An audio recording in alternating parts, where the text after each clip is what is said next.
Assalamualaikum warahmatullahi wabarakatuh. Kami dari kelompok 12 akan mempresentasikan tentang prospek dan perkembangan asuransi syariah di dunia. Nama kelompok Francisca Kusuma Ardani NIM 41, Nina Maulina Supriyanto NIM 64, Winda Masuti NIM 76, dan Elok Yohana NIM 78. Prospek dan perkembangan asuransi syariah di dunia. Asuransi syariah yang paling umum atau lazim digunakan terdapat di Gulf Cooperation, Asia Tenggara.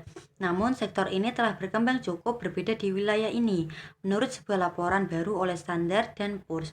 Lini bisnis yang mendominasi di kedua daerah ini jelas berbeda, seperti sumber-sumber pertumbuhan dan model investasi.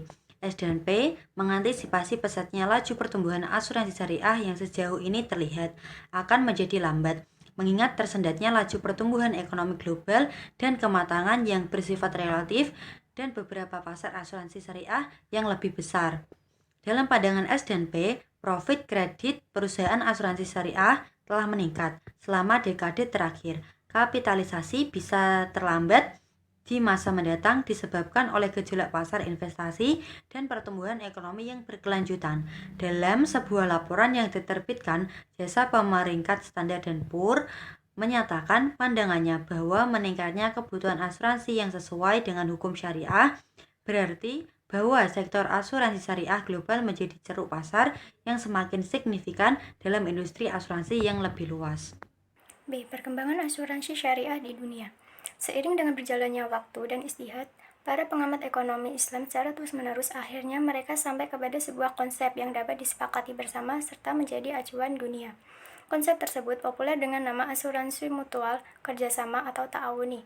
Konsep asuransi ta'awuni bersidang pertama tahun 1976 Masehi di Mekah, kemudian dikuatkan lagi pada Majma' Fiqih Al-Islami yang bersidang pada 28 Desember 1985 di Jeddah, juga memutuskan pengharaman asuransi jenis perniagaan.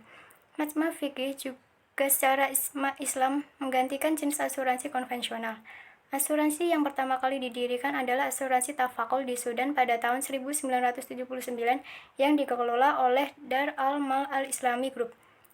Dar al-Mal melebarkan sayap bisnisnya ke negara-negara Eropa dan Asia lainnya. Setidaknya ada tempat asuransi Tafakul dan Retafakul pada tahun 1983 yang berpusat di Geneva, Bahamas, Luxembourg, dan Inggris. Padahal secara keislaman, sistem asuransi syariah baru diakui dan diadopsi oleh ulama dunia pada tahun 1985. Pada tahun tersebut, Majma' Al-Fiqih Al-Islami mengadopsi dan mengesahkan Tafakul sebagai sistem asuransi yang sesuai dengan syariah. Artinya, sistem asuransi diadopsi sebagai sistem saling tolong-menolong dan membantu di antara para pesertanya. Materi yang selanjutnya akan disampaikan oleh teman saya, Mbak Nina. C. Perkembangan hukum asuransi syariah di dunia. Perbedaan pendapat itu telah mewarnai pula gerakan pembaharuan hukum di negara-negara Islam yang telah mendorong beberapa usaha untuk mengubah Kitab UU Hukum Dagang Utsmani yang diundangkan pada 1850. Kitab UU Hukum Dagang Utsmani ini seluruhnya berdasarkan hukum Perancis dan boleh dikatakan sama sekali tidak bersumber dari syariat. Hukum ini mula-mula berlaku di seluruh bekas Imperium Utsmani, termasuk Mesir, tetapi di beberapa negara telah diganti dengan kitab undang-undang lebih kontemporer, yang juga terutama diilhami dari hukum Prancis. Dalam sejumlah segi yang amat penting, kitab UU Hukum Dagang Mesir 1948 langsung bertentangan dengan interpretasi tradisional hukum Islam di semua mazhab yang diakui, misalnya mengenai pinjaman atau investasi yang memikul bunga tetap, taruhan, dan perjudian, jaga hidup, dan asuransi. Sejarah perkembangan asuransi syariah di dunia. Asuransi yang merupakan buah peradaban manusia diciptakan guna mengatasi kesulitan manusia. Hal ini dimulai sebagai suatu gagasan untuk memperoleh proteksi terhadap rasa aman karena ketidakpastian yang selalu mengikutinya. Apabila kepastian sudah diperoleh, maka manusia sudah merasa terlindungi, artinya ia sudah mendapatkan apa yang ia butuhkan, ialah adanya proteksi. Asuransi dimulai sebagai suatu gagasan akan terpenuhinya kebutuhan akan adanya suatu proteksi, tumbuh dan berkembang terus, sesuai dengan perkembangan kebutuhan manusia yang sejalan dengan tingkat perkembangan kebudayaan, sehingga sampai pada tingkat kemajuan ekonomi tertentu, serta sampai keadaan seperti sekarang ini.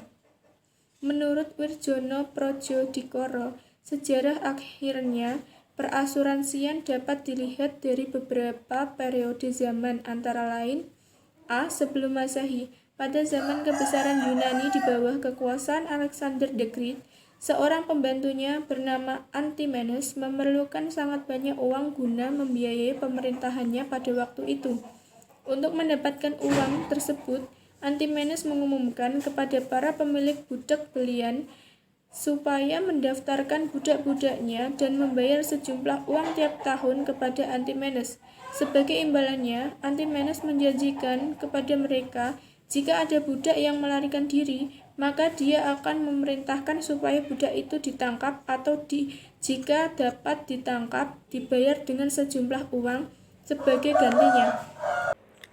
D. Abad ilmu dan teknologi. Perkembangan ilmu dan teknologi yang pesat pada abad ke-20 berdampak positif pada perkembangan usaha bidang perasuransian. Kegiatan usaha tidak hanya bidang asuransi, tetapi juga bidang penunjang asuransi.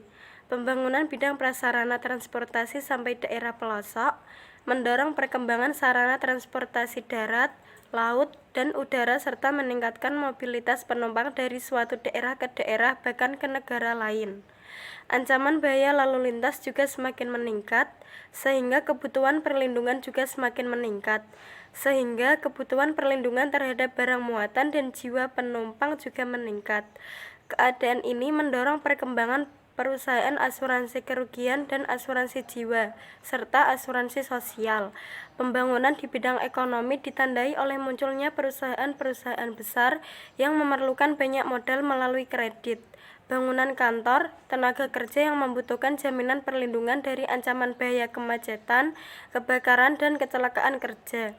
Hal ini mendorong asuransi kredit, asuransi kebakaran, dan asuransi tenaga kerja.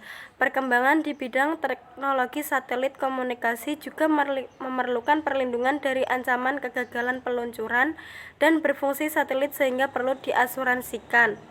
Dengan menggunakan referensi perkembangan usaha perasuransian di dunia sebagai benchmarking, kiranya para pelaku usaha perasuransian di Indonesia seyogyanya mampu untuk segera menyesuaikan diri dalam rangka memenuhi kebutuhan dan permintaan pasar.